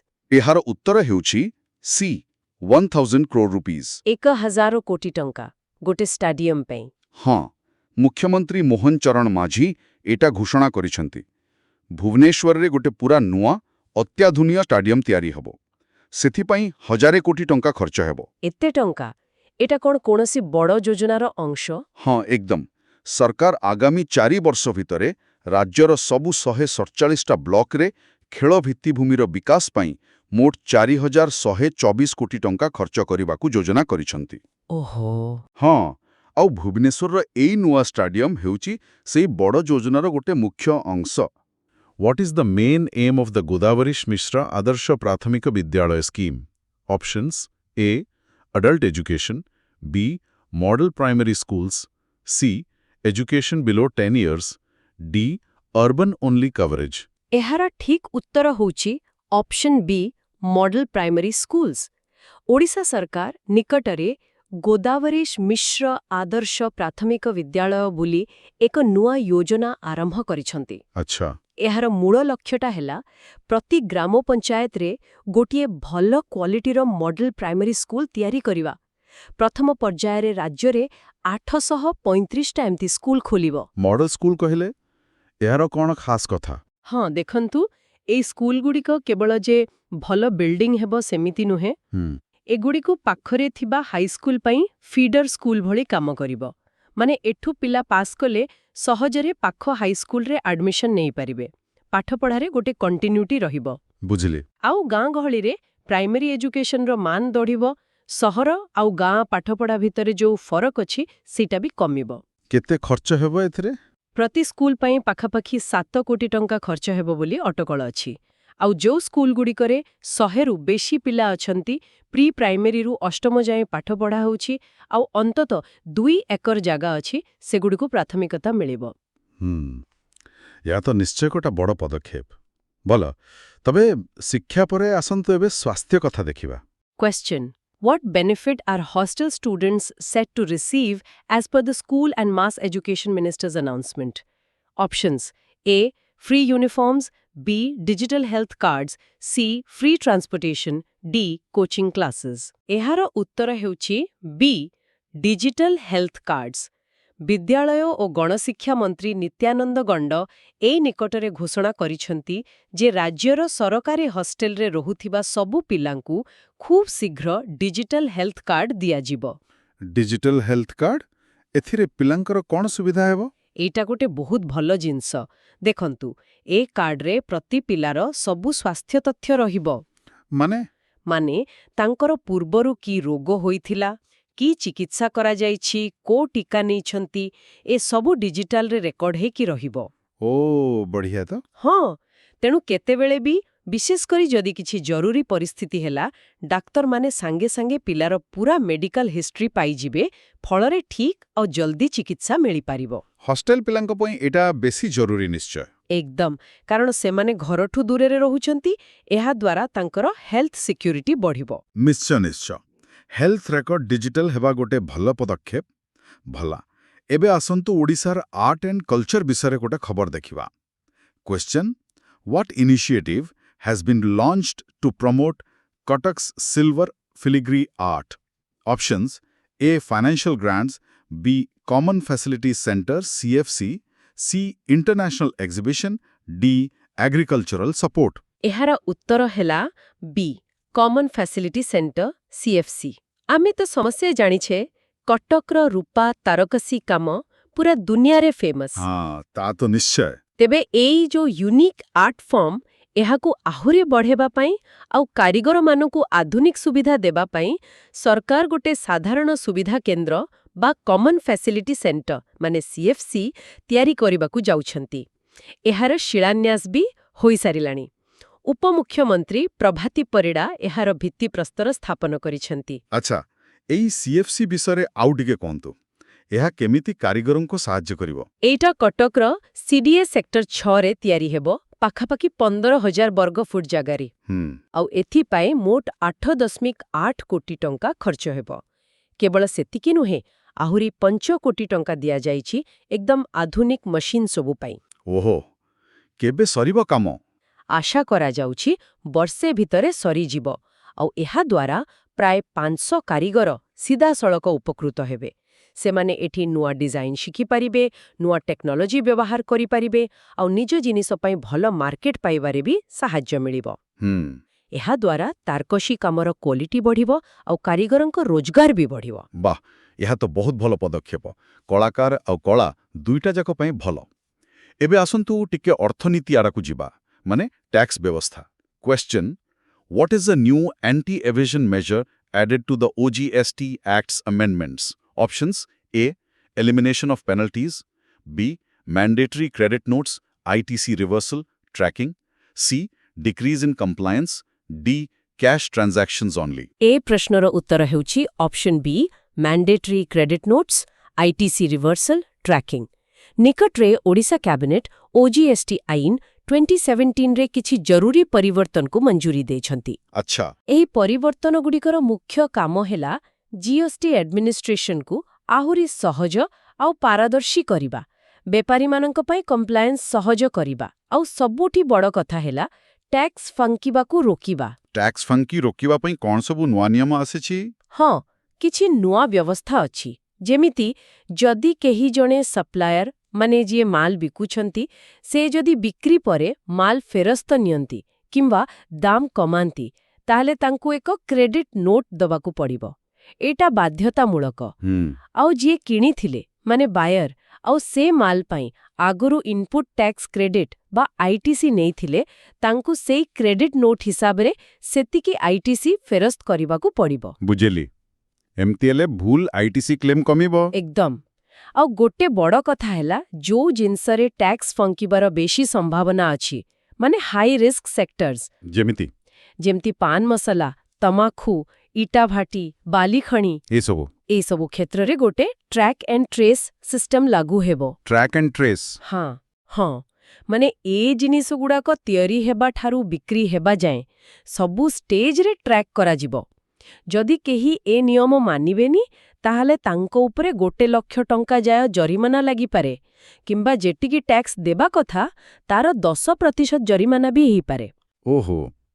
ଏହା ସହିତ ଆଇଟିସି ନେବାର ନିୟମ ବି ଆହୁରି ସ୍ପଷ୍ଟ କରାଯାଇଛି ଆଉ ରିଟର୍ଣ୍ଣ ଫାଇଲ୍ କରିବା ପ୍ରକ୍ରିୟା ବି ସହଜ କରାଯାଇଛି।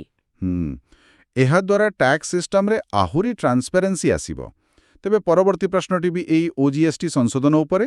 Question: What was one key anti-evasion step included in the Odisha OGST Act amendments of 2025? Options: A. Removal of ITC, B. Track and trace system, C.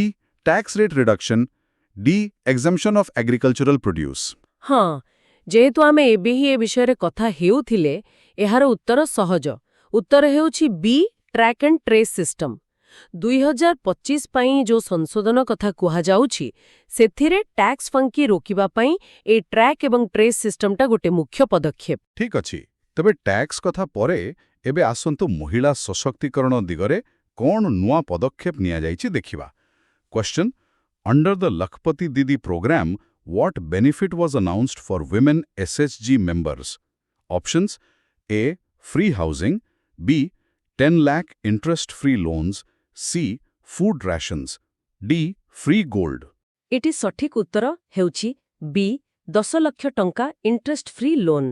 ଆମ ରାଜ୍ୟର ଉପମୁଖ୍ୟମନ୍ତ୍ରୀ ପ୍ରଭାବତୀ ପରିଡ଼ା ଏଇଟା ଘୋଷଣା କରିଛନ୍ତି। କେନ୍ଦ୍ର ସରକାରଙ୍କର ଲକ୍ଷପତି ଦିଦି ଯୋଜନା ଅନୁସାରେ ଆମ ରାଜ୍ୟର ମହିଳା ସ୍ୱୟଂ ସହାୟକ ଗୋଷ୍ଠୀ ବା SHGର ସଦସ୍ୟମାନଙ୍କୁ ଏବେ 10 ଲକ୍ଷ ଟଙ୍କା ପର୍ଯ୍ୟନ୍ତ ଲୋନ୍ ମିଳିବ ଆଉ ସେଥିରେ କିଛି ବି ସୁଧ ଲାଗିବନି, ପୁରା ଇଣ୍ଟରେଷ୍ଟ ଫ୍ରି। 10 ଲକ୍ଷ ଟଙ୍କା ପର୍ଯ୍ୟନ୍ତ ବିନା ସୁଧରେ ଲୋନ୍, ଏଇଟା ତ ବହୁତ ବଡ଼ କଥା। ଏହାର ମୁଖ୍ୟ ଉଦ୍ଦେଶ୍ୟ କ'ଣ? ଏହାର ମୂଳ କଥା ହେଲା ମହିଳାମାନଙ୍କୁ ଆର୍ଥିକ ଭାବେ ଆହୁରି ଶକ୍ତିଶାଳୀ କରିବା। ଯେଉଁ ମା'ମାନେ SHGରେ ଅଛନ୍ତି ଆଉ ନିଜର କିଛି କାମ ବା ବେପାର କରୁଛନ୍ତି ତାକୁ ବଢ଼େଇବାକୁ ଚାହୁଁଛନ୍ତି ସେମାନଙ୍କୁ ଏହି ଲୋନ୍ ବହୁତ ସାହାଯ୍ୟ କରିବ। ସରକାରଙ୍କ ଲକ୍ଷ୍ୟ ହେଲା ପ୍ରତି SHG ମେମ୍ବର ଯେମିତି ବର୍ଷକୁ ଅତି କମ୍ରେ 1 ଲକ୍ଷ ଟଙ୍କା ରୋଜଗାର କରିପାରିବେ, ମାନେ ଲକ୍ଷପତି ଦିଦି ହେବେ। ଏପରିକି ଉପମୁଖ୍ୟମନ୍ତ୍ରୀ କହିଛନ୍ତି ଯେ ସରକାର ଚାହାନ୍ତି ଲକ୍ଷପତି ଦିଦିଙ୍କୁ କୋଟିପତି ଦିଦି କରିବା ପାଇଁ। ଖାଲି ଲୋନ୍ ନୁହେଁ, ସେମାନଙ୍କୁ ତାଙ୍କ ଜିନିଷ ବିକିବା ପାଇଁ ମାର୍କେଟ, ଟ୍ରେନିଂ ଆଉ ବ୍ୟାଙ୍କ ସାହାଯ୍ୟ ବି ଯୋଗାଇ ଦିଆଯିବ। ଏଇଟା କେନ୍ଦ୍ର ଆଉ ରାଜ୍ୟ ସରକାର ମିଶିକି କରୁଛନ୍ତି। ଏହା ନିଶ୍ଚୟ ଗାଁ ଗହଳିର ଅର୍ଥନୀତିକୁ ମଜବୁତ କରିବ। ଏହା ପ୍ରକୃତରେ ଏକ ବହୁତ ଭଲ ଯୋଜନା। ଏବେ ଗୋଟିଏ ପ୍ରଶାସନିକ ନିଷ୍ପତ୍ତି ବିଷୟରେ ଜାଣିବା। Question: What color scheme is now mandatory for all Odisha government buildings? Options: A. Blue and white, B. Light saffron exterior with terracotta borders, C. Green and yellow, D. All white. ଏହାର ଉତ୍ତର ହେଉଛି B. Light saffron exterior with terracotta borders। ମୁଖ୍ୟମନ୍ତ୍ରୀ ମୋହନ ଚରଣ ମାଝୀଙ୍କ ସରକାର ଏକ ନୂଆ ନିର୍ଦ୍ଦେଶ ଦେଇଛନ୍ତି। ଏହି ନିର୍ଦ୍ଦେଶ ଅନୁସାରେ ଏବେଠୁ ରାଜ୍ୟର ସବୁ ସରକାରୀ କୋଠା ପାଇଁ ଗୋଟେ ନିର୍ଦ୍ଦିଷ୍ଟ ରଙ୍ଗ ବ୍ୟବହାର କରିବାକୁ ପଡ଼ିବ। ସବୁ ସରକାରୀ କୋଠା ଗୋଟିଏ ରଙ୍ଗର? କୋଉ ରଙ୍ଗ ଆଉ କାହିଁକି ଏମିତି ନିଷ୍ପତ୍ତି? ନିର୍ଦ୍ଦେଶନାମାରେ କୁହାଯାଇଛି ଯେ ସବୁ ନୂଆ ସରକାରୀ ବିଲ୍ଡିଂ ଆଉ ଯୋଉ ପୁରୁଣା ବିଲ୍ଡିଂ ମରାମତି ହେଉଛି ତାର ବାହାର ପଟ ହାଲକା କେଶରୀ ରଙ୍ଗ ହେବ। ଆଉ ତାର ବର୍ଡର କିମ୍ବା କିନାର ସବୁ ଟେରାକୋଟା ରଙ୍ଗର ହେବ। ଏଇଟା ୱାର୍କସ୍ ଡିପାର୍ଟମେଣ୍ଟ ଦେଇଥିବା ନିର୍ଦ୍ଦେଶ। ରାଜ୍ୟ ସରକାରଙ୍କର ସବୁ ବିଭାଗ, ଅଫିସ୍ ଆଉ ଯେତେ ସରକାରୀ କମ୍ପାନୀ PSUs ଅଛି ସମସ୍ତଙ୍କ ପାଇଁ ଏ ନିୟମ ଲାଗୁ ହେବ। କାରଣ କ'ଣ ଦିଆଯାଇଛି? କାରଣ ବିଷୟରେ ସେମିତି ସ୍ପଷ୍ଟ କୁହାଯାଇନି, କିନ୍ତୁ ସାଧାରଣତଃ ଏମିତି ନିଷ୍ପତ୍ତି ଗୋଟେ ପ୍ରଶାସନିକ ଏକରୂପତା ଆଣିବା ପାଇଁ ଆଉ ସରକାରୀ ସମ୍ପତ୍ତିକୁ ସହଜରେ ଚିହ୍ନିବା ପାଇଁ ନିଆଯାଏ। ଏକ ଆକର୍ଷଣୀୟ ନିଷ୍ପତ୍ତି। ଏବେ ଆଉ ଗୋଟେ ଇନଫ୍ରାଷ୍ଟ୍ରକ୍ଚର ଖବର। Question: In which cities did Chief Minister Mohan Charan Majhi announce plans to build new Odisha Bhavans? Options: A. Mumbai, Kolkata, Chennai. B. Ayodhya, Hyderabad, Surat. C. Lucknow, Jaipur, Chandigarh. D. Bangalore, Pune, Goa. ଏହାର ଉତ୍ତର ହେଉଛି option B. Ayodhya, Hyderabad ଆଉ ସୁରଟ। ମୁଖ୍ୟମନ୍ତ୍ରୀ ମୋହନ ଚରଣ ମାଝୀ ଘୋଷଣା କରିଛନ୍ତି ଯେ ଖୁବ୍ ଶୀଘ୍ର ଅୟୋଧ୍ୟା, ହାଇଦ୍ରାବାଦ ଆଉ ସୁରଟରେ ନୂଆ ଓଡ଼ିଶା ଭବନ ତିଆରି ହେବ। ଅଯୋଧ୍ୟା, ହାଇଦ୍ରାବାଦ, ସୁରଟ ଏ ସହରଗୁଡ଼ିକୁ କାହିଁକି ବଛାଗଲା? ଦେଖନ୍ତୁ, ଏ ତିନିଟା ଯାକ ସହରରେ ବହୁତ ଓଡ଼ିଆ ଲୋକ ରହୁଛନ୍ତି ଆଉ କାମ କରୁଛନ୍ତି। ହଁ, ଠିକ୍। ଆଉ ବହୁତ ଲୋକ ଓଡ଼ିଶାରୁ ବି ଏ ସହରମାନଙ୍କୁ ଯିବା ଆସିବା କରନ୍ତି। ହଁ। ଅଯୋଧ୍ୟା ତ ଏବେ ଗୋଟେ ବଡ଼ ତୀର୍ଥସ୍ଥାନ। ହାଇଦ୍ରାବାଦ ଆଉ ସୁରଟରେ ବି ପାଠ ପଢ଼ିବାକୁ, ଚାକିରି ପାଇଁ, ବେପାର ପାଇଁ ବହୁତ ଓଡ଼ିଆ ଅଛନ୍ତି। ତେଣୁ ସେଠି ରହୁଥିବା ଆଉ ଯାଉଥିବା ଓଡ଼ିଆ ଲୋକଙ୍କୁ ଭଲ ରହିବା, ସୁବିଧା ଆଉ ଅନ୍ୟ ସେବା ଦେବା ପାଇଁ ଏ ନୂଆ ଓଡ଼ିଶା ଭବନ ତିଆରି ହେବ। କେମିତିକା ହେବ ଏ ଭବନ? ପ୍ରସ୍ତାବ ଅଛି ଯେ ପ୍ରତି ଭବନ 6 ମହଲା ହେବ, ଗ୍ରାଉଣ୍ଡ ପ୍ଲସ୍ 6 ଫ୍ଲୋର୍ସ, ପାଖାପାଖି 4761 ବର୍ଗ ମିଟର ଜାଗାରେ ତିଆରି ହେବ। ଆଉ ପ୍ରତି ଭବନରେ 45ଟା ସୁଇଟ୍ ରହିବ ଆଉ ଗୋଟେ ବଡ଼ କନଫରେନ୍ସ ହଲ୍ ବି ରହିବ। ବାଃ! ଓଡ଼ିଶା ବାହାରେ ରହୁଥିବା ଓଡ଼ିଆଙ୍କ ପାଇଁ ଏଇଟା ବହୁତ ସୁବିଧା ହେବ। ଏବେ ଆସନ୍ତୁ ଗୋଟେ ସାମାଜିକ ସଚେତନତା ବିଷୟରେ ଜାଣିବା। Question: Who announced the comprehensive statewide campaign to prevent suicide and self-harm in Odisha? Options: A. Chief Minister. B. IG Shaini. C. Education Minister. D. Police Commissioner. ଏହାର ଉତ୍ତର ହେଲା ବି, ଆଇଜି ଶାଇନି। ଶାଇନି ସେ ହେଉଛନ୍ତି ଓଡ଼ିଶା ପୋଲିସର ମହିଳା ଓ ଶିଶୁ ବିକାଶ ଶାଖାର ଆଇଜି। ସେ ନିକଟରେ ଘୋଷଣା କରିଛନ୍ତି ଯେ ପୂରା ରାଜ୍ୟରେ ଆତ୍ମହତ୍ୟା ଆଉ ଆତ୍ମକ୍ଷତି ସେଲ୍ଫ-ହାର୍ମ ରୋକିବା ପାଇଁ ଗୋଟେ ବଡ଼ ଧରଣର ସଚେତନତା ଅଭିଯାନ ଆରମ୍ଭ କରାଯିବ। ଏ ଅଭିଯାନରେ କ'ଣ ସବୁ କରାଯିବ? ଦେଖନ୍ତୁ, ଏଇଟା ଗୋଟେ ବହୁତ ସମ୍ବେଦନଶୀଳ ଆଉ ଗମ୍ଭୀର ବିଷୟ। ଏଥିପାଇଁ ଗୋଟେ ମଲ୍ଟିପ୍ରଙ୍ଗଡ ଆପ୍ରୋଚ୍ ଦରକାର। ଏହି ଅଭିଯାନରେ ସରକାରଙ୍କ ବିଭିନ୍ନ ବିଭାଗ ଯେମିତି ସ୍ୱାସ୍ଥ୍ୟ, ଶିକ୍ଷା, ମହିଳା ଓ ଶିଶୁ ବିକାଶ ଆଉ ପୋଲିସ ସମସ୍ତେ ମିଶି କାମ କରିବେ। ଖାଲି ଆୱେରନେସ୍ ନୁହେଁ, ଆତ୍ମହତ୍ୟା ପଛରେ ଯେଉଁ କାରଣ ସବୁ ଅଛି ସେଗୁଡ଼ାକୁ ଚିହ୍ନଟ କରି ତାର ସମାଧାନ ପାଇଁ ବି ଚେଷ୍ଟା କରାଯିବ। ବିଶେଷ କରି କାହା ଉପରେ ଫୋକସ୍ ରହିବ? ବିଶେଷ କରି ପିଲା, ଝିଅ ପିଲା ଆଉ ମହିଳାମାନଙ୍କ କେସ୍ରେ ଅଧିକ ସମ୍ବେଦନଶୀଳତା ଦେଖାଯିବ। ସେମାନଙ୍କର ଅଭିଯୋଗ ଶୁଣି ଜିଲ୍ଲା ସ୍ତରରେ ଯେମିତି ଶୀଘ୍ର ଆଉ ଠିକ୍ ଭାବେ ସମାଧାନ ହୁଏ ସେଥିପ୍ରତି ଧ୍ୟାନ ଦିଆଯିବ। ମାନସିକ ସ୍ୱାସ୍ଥ୍ୟ ସଚେତନତା ଆଉ ସାହାଯ୍ୟ ପହଞ୍ଚାଇବା ଏହାର ମୁଖ୍ୟ ଅଂଶ ହେବ। ମାନସିକ ସ୍ୱାସ୍ଥ୍ୟକୁ ଗୁରୁତ୍ୱ ଦେବା ନିହାତି ଦରକାର। ବହୁତ ଭଲ ପଦକ୍ଷେପ। ଏବେ ଆସନ୍ତୁ ଆଜିର ଶେଷ ପ୍ରଶ୍ନ ଦେଖିବ, ଯାହା ଅଙ୍ଗଦାନ ଭଳି ଗୋଟେ ମହତ୍ କାମ ସହିତ ଯୋଡ଼ି ହୋଇଛି। Question: What award is conferred to organ donors or their families in Odisha during organ donation events? Options: A. Bharat Ratna. B. Suraj Award. C. Punarjanma Shri Award. D. Divine Award. ଏହାର ସଠିକ୍ ଉତ୍ତର ହେଉଛି ବି, Suraj award. ଓଡ଼ିଶାରେ ଅଙ୍ଗଦାନକୁ ଆହୁରି encourage କରିବା ପାଇଁ ଆଉ ଯେଉଁମାନେ ଅଙ୍ଗଦାନ କରୁଛନ୍ତି ତାଙ୍କର ସେ ମହାନତାକୁ ସମ୍ମାନ ଦେବା ପାଇଁ ସରକାର ସୁରଜ ପୁରସ୍କାର ଦେଉଛନ୍ତି। ଅଙ୍ଗଦାନ କାର୍ଯ୍ୟକ୍ରମରେ ଅଙ୍ଗଦାତାଙ୍କୁ କିମ୍ବା ତାଙ୍କ ପରିବାରଙ୍କୁ ଏହି ପୁରସ୍କାର ଦିଆଯାଏ। ଏବେ ୱାର୍ଲ୍ଡ ଅର୍ଗାନ ଡୋନେସନ ଡେରେ ଆମ ସ୍ୱାସ୍ଥ୍ୟମନ୍ତ୍ରୀ ଡକ୍ଟର ମୁକେଶ ମହାଲିଂ ଏ ବିଷୟରେ କହିଥିଲେ। ଆଚ୍ଛା, ସୁରଜ ପୁରସ୍କାର ଏ ବିଷୟରେ ଆଉ କିଛି ତଥ୍ୟ? ହଁ, ଏହି ପୁରସ୍କାରରେ କେବଳ ସମ୍ମାନ ନୁହେଁ, 5 ଲକ୍ଷ ଟଙ୍କା ନଗଦ ବି ଦିଆଯାଏ। ଓହୋ। ଏହି ପୁରସ୍କାରଟି ସ୍ୱର୍ଗତ ସୁରଜ ବେହେରାଙ୍କ ନାଁରେ ଦିଆଯାଉଛି। ସୁରଜ ବ୍ରେନ୍‌ଡେଡ୍ ହେବା ପରେ ତାଙ୍କୁ ପରିବାର ସ୍ୱେଚ୍ଛାରେ ତାଙ୍କ ଅଙ୍ଗଦାନ କରିବାକୁ ରାଜି ହୋଇଥିଲେ। ଓଡ଼ିଶାରେ ଏହା ବୋଧେ ପ୍ରଥମ ଏମିତି ଘଟଣା ଥିଲା।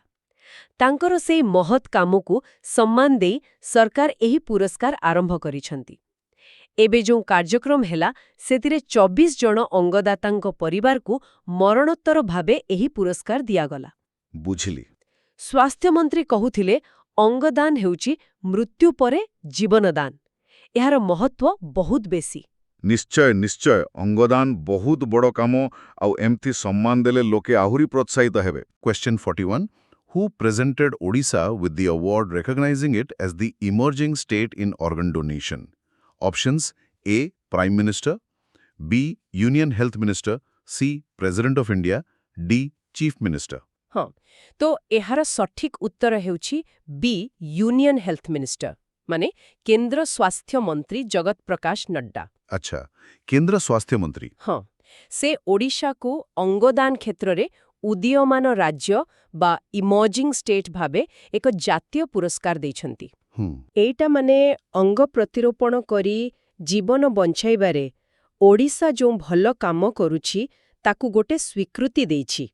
ରାଜ୍ୟ ପକ୍ଷରୁ ପ୍ରଫେସର ଉମାକାନ୍ତ ଶତପଥୀ ଆଉ ଡକ୍ଟର ଭୁଭୂତି ଭୂଷଣ ନାୟକ ଏହି ସମ୍ମାନ ନେଇଥିଲେ।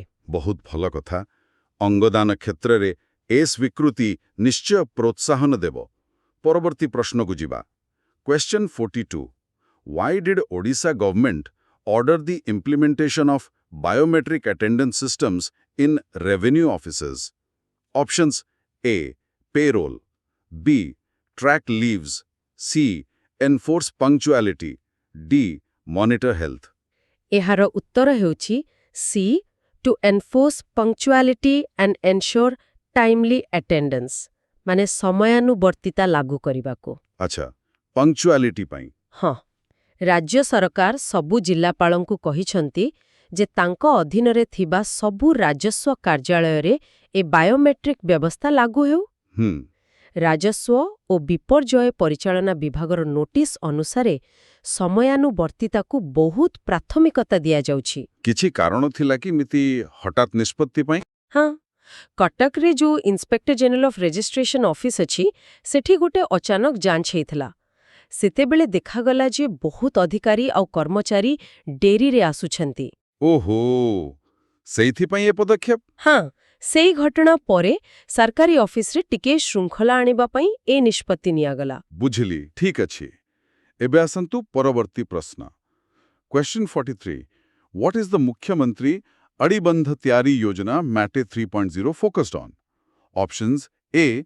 New roads, B. Digital literacy, C. Training police, D. Check dams for irrigation drinking water. ଏହାର ସଠିକ୍ ଉତ୍ତର ହେଉଛି D new and renovated check dams for irrigation and drinking water, ମାନେ ଜଳସେଚନ ଆଉ ପିଇବା ପାଣି ପାଇଁ ନୂଆ ଆଉ ପୁରୁଣା ଚେକ୍ ଡ୍ୟାମ୍ର ମରାମତି। ଆଚ୍ଛା, MATE 3.0? ହଁ, କ୍ୟାବିନେଟ୍ ଏହି ମୁଖ୍ୟମନ୍ତ୍ରୀ ଆଡ଼ିବନ୍ଧ ତିଆରି ଯୋଜନାର ତୃତୀୟ ପର୍ଯ୍ୟାୟକୁ ଆଉ 5 ବର୍ଷ, ମାନେ 2025ରୁ 2030 ଯାଏଁ ବଢ଼ାଇ ଦେଇଛନ୍ତି। ଆଚ୍ଛା, ଆଉ 5 ବର୍ଷ?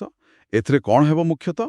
ଏହି ପର୍ଯ୍ୟାୟରେ ଦେଖନ୍ତୁ 3313ଟା ନୂଆ ଚେକ୍ ଡ୍ୟାମ୍ ତିଆରି ହେବ ଆଉ 3529ଟା ପୁରୁଣା ବା ଖରାପ ହେଇଯାଇଥିବା ଚେକ୍ ଡ୍ୟାମ୍କୁ ମରାମତି କରାଯିବ। ଓହୋ, ବହୁତ ବଡ଼ ସଂଖ୍ୟା। ହଁ, ଏହାର ମୁଖ୍ୟ ଉଦ୍ଦେଶ୍ୟ ହେଲା ଅଧିକ ଜମିକୁ ଜଳସେଚନ ଦେବା, ପିଇବା ପାଣି ଯୋଗାଣରେ ସାହାଯ୍ୟ କରିବା ଆଉ ଭୂତଳ ସ୍ତର ବଢ଼େଇବା। ଏଥିପାଇଁ ପ୍ରାୟ 2738 କୋଟି ଟଙ୍କା ଖର୍ଚ୍ଚ ହେବ ବୋଲି ଅଟକଳ କରାଯାଇଛି। ବାପରେ, 2738 କୋଟି। ବହୁତ ବଡ଼ ଯୋଜନା। ଜଳ ସଂରକ୍ଷଣ ପାଇଁ ଏହା ନିଶ୍ଚୟ ଗୁରୁତ୍ୱପୂର୍ଣ୍ଣ। ନିଶ୍ଚୟ। ଚାଲନ୍ତୁ ଆଗକୁ ଯିବା। Question 44. Which former Odisha Chief Secretary, an eminent IAS officer known for his scholarship on Jagannath culture, passed away recently at the age of 76? Options A. Raghunath Mohapatra, B. Subhas Pani, C. Suresh Chandra Mishra, D. Satyanarayan Patnaik. ଏହାର ସଠିକ୍ ଉତ୍ତର ହେଉଛି B doctor Subhash ପାଣି। Doctor Subhash ପାଣି? ହଁ, ତାଙ୍କ ବିଷୟରେ ଖବର ଆସିଥିଲା। ବହୁତ ଦୁଃଖଦ ଖବର। ହଁ, ବାସ୍ତବରେ ସେ ଓଡ଼ିଶାର ପୂର୍ବତନ ମୁଖ୍ୟ ଶାସନ ସଚିବ ଥିଲେ। 1972 ବ୍ୟାଚ୍ର ଆଇଏଏସ୍ ଅଫିସର, 76 ବର୍ଷ ବୟସରେ ଭୁବନେଶ୍ୱରରେ ତାଙ୍କର ଦେହାନ୍ତ ହେଲା। ସେ କେବଳ ପ୍ରଶାସକ ନଥିଲେ, ବୋଧେ ଜଗନ୍ନାଥ ସଂସ୍କୃତି ଉପରେ ବି ବହୁତ କାମ କରିଥିଲେ ନା? ହଁ, ବିଲକୁଲ। ସେ ଜଣେ ବହୁତ ବଡ଼ ଜଗନ୍ନାଥ ସଂସ୍କୃତି ଗବେଷକ ଥିଲେ, ଲେଖକ, ଅନୁବାଦକ ବି ଥିଲେ। ଜୟଦେବଙ୍କ ଗୀତ ଗୋବିନ୍ଦ ଉପରେ ତାଙ୍କର ଯେଉଁ ପିଏଚ୍ଡି କାମ, ସେଇଟା ବହୁତ ପ୍ରଶଂସିତ। ତାଙ୍କ ବିୟୋଗ ନିଶ୍ଚିତ ଭାବେ ଓଡ଼ିଶା ପାଇଁ ଏକ ବଡ଼ କ୍ଷତି। ନିଶ୍ଚୟ, ତାଙ୍କ ପ୍ରତି ଆମର ଶ୍ରଦ୍ଧାଞ୍ଜଳି। ଆଗାମୀ ପ୍ରଶ୍ନକୁ ଯିବା। Question 45. What unique center was announced by Odisha CM during the Human-Elephant Coexistence Workshop? Options A. Tiger Conservation Center, B. Center for Species Survival, Asian Elephant, C. Marine Research Institute, D. Bird Sanctuary. ଏହାର ଉତ୍ତର ହେଉଛି B centre for species survival, Asian elephant, ମାନେ Asia ହାତୀ ପ୍ରଜାତି ସଂରକ୍ଷଣ କେନ୍ଦ୍ର। ଓହୋ, ଏସୀୟ ହାତୀଙ୍କ ପାଇଁ ସ୍ୱତନ୍ତ୍ର କେନ୍ଦ୍ର? ଏଟା କିଛି ନୂଆ ଶୁଭୁଛି। ହଁ, ପୁରା ନୂଆ। ମୁଖ୍ୟମନ୍ତ୍ରୀ ମୋହନ ଚରଣ ମାଝୀ ଭୁବନେଶ୍ୱରରେ ଯୋଉ ମାନବ ହାତୀ ସହାବସ୍ଥାନ ଉପରେ ଆନ୍ତର୍ଜାତୀୟ କର୍ମଶାଳା ହେଇଥିଲା, ସେଠି ଏ ଘୋଷଣା କରିଛନ୍ତି। ଆଚ୍ଛା। ଆଉ ସବୁଠୁ ବଡ଼ କଥା ହେଲା, ଏଇଟା ବିଶ୍ୱର ପ୍ରଥମ ଏମିତି କେନ୍ଦ୍ର ହେବ ଯାହା କେବଳ ଏସିଆଇ ହାତୀଙ୍କର ସଂରକ୍ଷଣ ପାଇଁ କାମ କରିବ। ବାଃ, କୋଉଠି ହବ ଏଟା? ଏଇଟା ହେବ ଚନ୍ଦକା ପାଖରେ, ଗୋଡ଼ିବାରିରେ। ଏଥିରେ IUCN, SSC, wildlife trust of India, ଏମିତିକି ଆମେରିକାର କଲମ୍ବସ୍ ଜୁ ଭଳି ବଡ଼ ବଡ଼ ସଂସ୍ଥା ବି ସହଯୋଗ କରିବେ। ବାଃ, ଏହା ତ ବହୁତ ବଡ଼ କଥା। ଓଡ଼ିଶା ପାଇଁ ଗୌରବର ବିଷୟ। ନିଶ୍ଚୟ। ଠିକ୍ ଅଛି। ପରବର୍ତ୍ତୀ ପ୍ରଶ୍ନ, question 46. Which Odisha players were named in the Indian men's hockey squad for the Asia Cup 2025? Options: A. Amit Rohidas and Shilananda Lakra. B. Sunilita Topo and Salima Tete. C. Neelam Sanjeev Khes and Harmanpreet Singh. D. Subhas Pani and Arun Sahu. ଏହାର ସଠିକ୍ ଉତ୍ତର ହେଲା ଏ. Amit Rohidas and Shilanand Lakra. Amit Rohidas ଆଉ ଶିଲାନନ୍ଦ ଲାକ୍ରା। ହଁ, ଆମ ଓଡ଼ିଆ ପିଲା। ହଁ, 2025 ପୁରୁଷ ଏସିଆ କପ୍ ହକି ପାଇଁ ଯୋଉ 18 ଜଣିଆ ଭାରତୀୟ ଟିମ୍ ଘୋଷଣା ହେଇଛି, ସେଥିରେ ଡିଫେଣ୍ଡର ଅମିତ ରୋହିଦାସ ଆଉ ଫରୱାର୍ଡ ଶିଲାନନ୍ଦ ଲାକ୍ରା ଅଛନ୍ତି। ଆଉ ନୀଲମ ସଞ୍ଜୀବ ଖେସ୍? ହଁ, ନୀଲମ ସଞ୍ଜୀବ ଖେସ୍କୁ ବିକଳ୍ପ ଖେଳାଳି ବା ଅଲ୍ଟରନେଟ୍ ପ୍ଲେୟର ଭାବେ ରଖାଯାଇଛି। ଆଚ୍ଛା, ଏସିଆ କପ୍ କେବେ ଆଉ କୋଉଠି ହେବ? ଏଟା ଆସନ୍ତା ବର୍ଷ ମାନେ 2025 ଅଗଷ୍ଟ 29ରୁ ସେପ୍ଟେମ୍ବର 7 ଯାଏ ହବ। ବିହାରର ରାଜଗିରରେ ଯୋଉ ନୂଆ ହକି ଷ୍ଟାଡିୟମ ହେଇଛି, ସେଠି। ଓହୋ, ବିହାରରେ? ହଁ, ଠିକ୍ ଅଛି। ଆଗକୁ ବଢ଼ିବା। Question 47. Where was the Agni 5 missile successfully test fired in August 2025? Options: A. Chandipur, Odisha. B. Pokhran, Rajasthan. C. Kovalam, Tamil Nadu.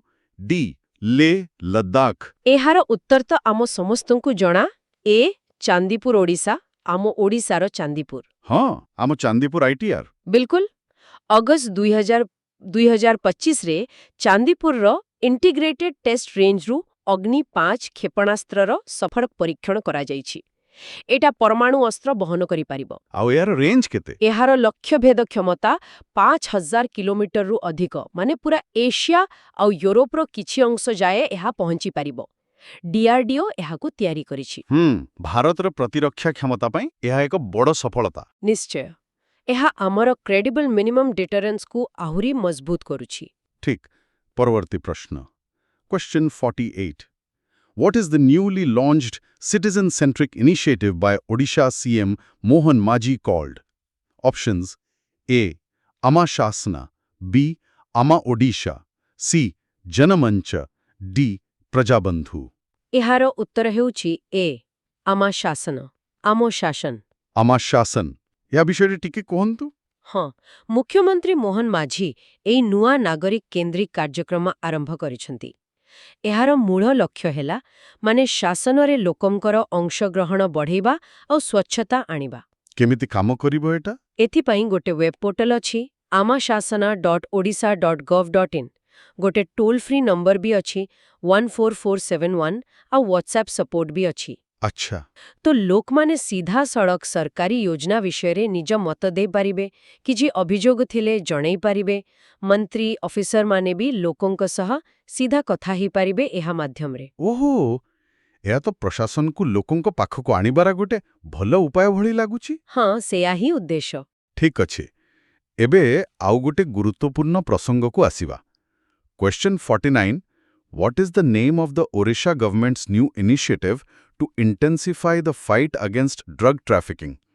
Options: A. Mission Shakti. B. Clean Bhubaneswar Drive. C. Nasha Mukti Abhiyan. D. Operation Prahar. ଏହାର ସଠିକ୍ ଉତ୍ତର ହେଉଛି D. Operation ପ୍ରହାର। Operation ପ୍ରହାର। Operation ପ୍ରହାର। ଏଟା ନିଶା କାରବାର ବିରୋଧରେ। ହଁ, ବିଲକୁଲ। ରାଜ୍ୟରେ ବିଶେଷ କରି ସହରମାନଙ୍କରେ ଯୋଉ ନିଶା କାରବାର ବଢ଼ି ଚାଲିଛି, ତାକୁ ରୋକିବା ପାଇଁ ଏହି ନୂଆ ଅଭିଯାନ ଆରମ୍ଭ ହୋଇଛି। ହଁ। ମୁଖ୍ୟ ଲକ୍ଷ୍ୟ ହେଲା ଭୁବନେଶ୍ୱର ସମେତ ବାକି ସହରଗୁଡ଼ିକୁ ପୁରା ନିଶାମୁକ୍ତ କରିବା। ଏଥିରେ STF ଅବକାରୀ ବିଭାଗ, ଏନ୍ସିବି ସମସ୍ତେ ମିଶିକି କାମ କରିବେ। ଏଥିରେ କିଛି କଠୋର ଆଇନ ବ୍ୟବହାର ହେବ କି? ହଁ, ସେମିତି କୁହାଯାଇଛି। ପିଆଇଟି ଏନ୍ଡିପିଏସ୍ ଆକ୍ଟ ଭଳି କଠୋର ଆଇନ ଲାଗୁ କରାଯିବ। ଯେଉଁମାନେ ବାରମ୍ବାର କାମ କରୁଛନ୍ତି ସେମାନଙ୍କୁ ବିନା ବିଚାରରେ ଅଟକ ରଖାଯାଇପାରିବ। ବାଃ, ଏହା ତ ବହୁତ କଡ଼ା ପଦକ୍ଷେପ। ନିଶା କାରବାର ରୋକିବା ପାଇଁ ଏମିତି କିଛି ଦରକାର ଥିଲା। ହଁ, ସରକାର ପୁରା ପ୍ରତିବଦ୍ଧତା ଦେଖାଉଛନ୍ତି। ବହୁତ ବଢ଼ିଆ। ଏବେ ଆସନ୍ତୁ ପରିବହନ କ୍ଷେତ୍ରକୁ। Question 50 Odisha ranks 5th nationally for which sustainable urban mobility solution? Options A e-rickshaws, B metro rail, C electric buses e-buses, D bicycles. ଏହାର ସଠିକ୍ ଉତ୍ତର ହେଉଛି ସି ଇଲେକ୍ଟ୍ରିକ୍ ବସେସ୍ ବା ଇ-ବସ୍। ହୋ, ଇ-ବସ୍ରେ ଓଡ଼ିଶା ପଞ୍ଚମ ସ୍ଥାନରେ? ହଁ, ପୁରା ଦେଶରେ ସ୍ଥାୟୀ ସହରୀ ପରିବହନ କ୍ଷେତ୍ରରେ ଓଡ଼ିଶା ବହୁତ ଭଲ କାମ କରୁଛି। ଏବେ ରାଜ୍ୟରେ 450ଟା ଇ-ବସ୍ ଚାଲୁଛି। 450ଟା। ଆଗକୁ ଆହୁରି ବଢ଼ିବ କି? ହଁ, ଏ ସଂଖ୍ୟାକୁ 1000ରୁ ଅଧିକ କରିବାକୁ ସରକାରଙ୍କ ଯୋଜନା ଅଛି। ବିଶେଷ କରି ପୂର୍ବ ଭାରତରେ ଓଡ଼ିଶା ଏ କ୍ଷେତ୍ରରେ ଆଗରେ ଅଛି। ଆଚ୍ଛା, କିଏ ଚଲାଉଛି ଏ ବସ୍ଗୁଡ଼ିକୁ? ମୁଖ୍ୟତଃ ସିଆର୍ୟୁଟି ମାନେ capital region urban transport Bhubaneswar, Cuttack, Puri ଭିତରେ ଏବେ ଚାଲୁଛି। ବହୁତ ଆରାମଦାୟକ ଆଉ ଏସି ବସ୍। ଏହାଦ୍ୱାରା ପ୍ରଦୂଷଣ ବି କମୁଥିବ? ହଁ, ସେଇଟା ତ ମୁଖ୍ୟ କଥା। ଆଉ ଲୋକମାନେ ନିଜ ଗାଡ଼ି ବଦଳରେ ଏହାକୁ ବ୍ୟବହାର କରିବାକୁ ଆଗ୍ରହୀ ହେଉଛନ୍ତି। ଚାର୍ଜିଂ ଷ୍ଟେସନ ବି ବହୁତ ଜୋରେ ତିଆରି ଚାଲିଛି। ବହୁତ ଭଲ ପଦକ୍ଷେପ। ଶେଷ ପ୍ରଶ୍ନକୁ ଆସିବା। Question 51 who is the author of the book turf battles released ahead of Asia cup hockey 2025? Options A Dilip Tirkey, B K Arumugam, C Vasukinath Patra, D Sushil Kumar. ଏହାର ଉତ୍ତର ହେଉଛି ବି କେ ଅରୁଣମୁଗମ୍। କେ ଅରୁଣମୁଗମ୍। କେ ଅରୁଣମୁଗମ୍? ସେ କିଏ? ସେ ଜଣେ ଜଣାଶୁଣା ହକି ଐତିହାସିକ ଆଉ ସାମ୍ବାଦିକ। ତାଙ୍କର ବହି ଟର୍ଫ ବ୍ୟାଟଲ୍ସ ଏହି ନିକଟରେ ଭୁବନେଶ୍ୱର କଳିଙ୍ଗ ଷ୍ଟାଡିୟମରେ ଉନ୍ମୋଚିତ ହୋଇଥିଲା। ଏସିଆ କପ୍ ପରିପ୍ରେକ୍ଷୀରେ ଏଇଟା ଗୋଟେ ଗୁରୁତ୍ୱପୂର୍ଣ୍ଣ ବହି। ଆଚ୍ଛା, ଠିକ୍ ଅଛି। ତେବେ ଏହି ଥିଲା ଆଜିର ଆଲୋଚନା। ପ୍ରଶାସନିକ ସୁଧାର, ସ୍ୱାସ୍ଥ୍ୟ, ପରିବେଶ, ପ୍ରତିରକ୍ଷା, ସଂସ୍କୃତି, କ୍ରୀଡ଼ା ଆମେ ବହୁତଗୁଡ଼େ ବିଷୟ ଉପରେ କଥା ହେଲେ।